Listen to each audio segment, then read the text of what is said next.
Okay, let me say something before I start. When the first Persona 5 Royal trailer dropped, I was excited. Cute new girl, cool design, sign me up. I bought the game immediately and even paid extra to get it day one.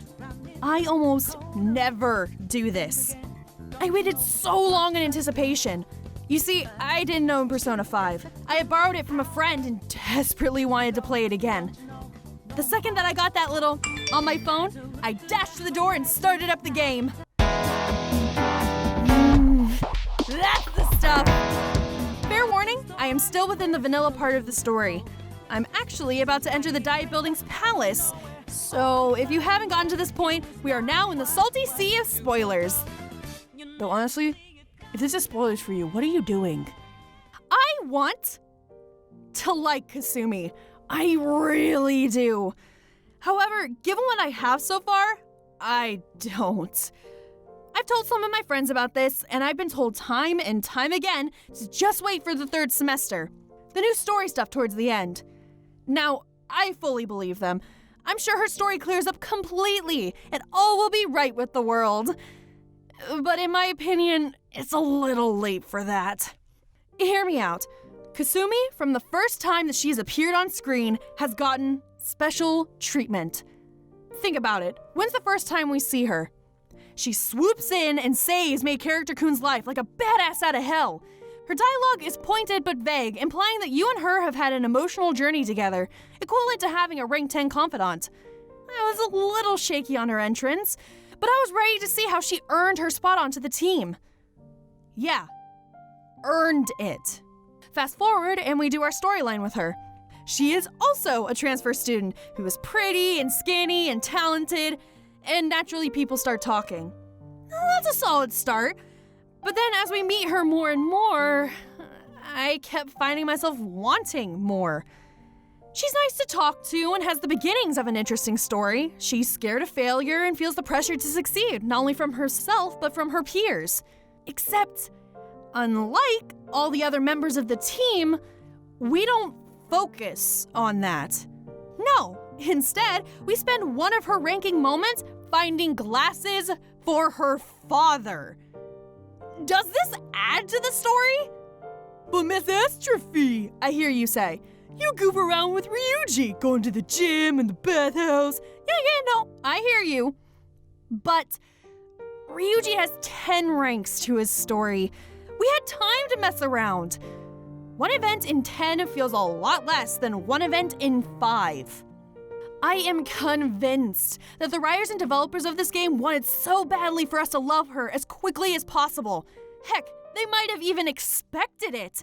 And for that, her story suffers. I know that the writing in this game isn't perfect, but it's less obvious because each character has their time to shine, and then they're clicked into their place on the team, and we move on. With Kasumi, it's constantly, hey, she's cute. Hey, look at her. She's perfect. She struggles, but she does okay. Oh, look at her go. Girl power. And it's never more obvious than her persona awakening. GM. As we understand in this universe, people have expectations and social rules that rule their lives.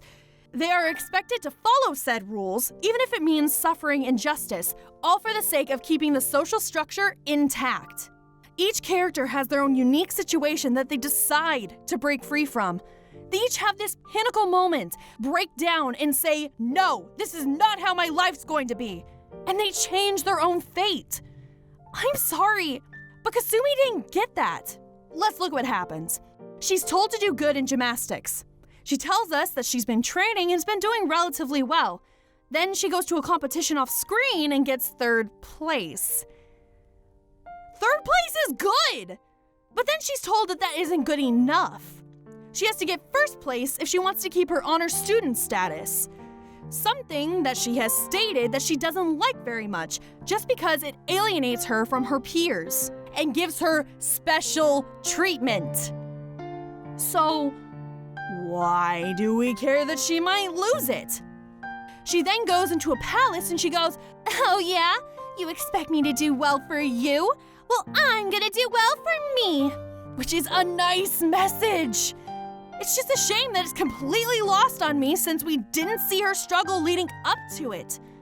Sure, we see her upset, but it's just for a moment before she has her pinnacle moment. We don't see her suffering. We don't see her feeling hopeless because there's no way out. Because she has a way out. As mundane as this issue is, she can keep training and doing her best, or she could lose her honor student role. But then, when she has her realization, instead of that gritty transformation where she's doubled over in pain as she lets her old self go and rips that mask off, face covered in blood, a beautiful metaphor in its own right, completely gone. No, Kasumi gets to be Sailor Moon. That is special treatment. Why is her lackluster story getting treated like it's the mightiest and strongest one yet?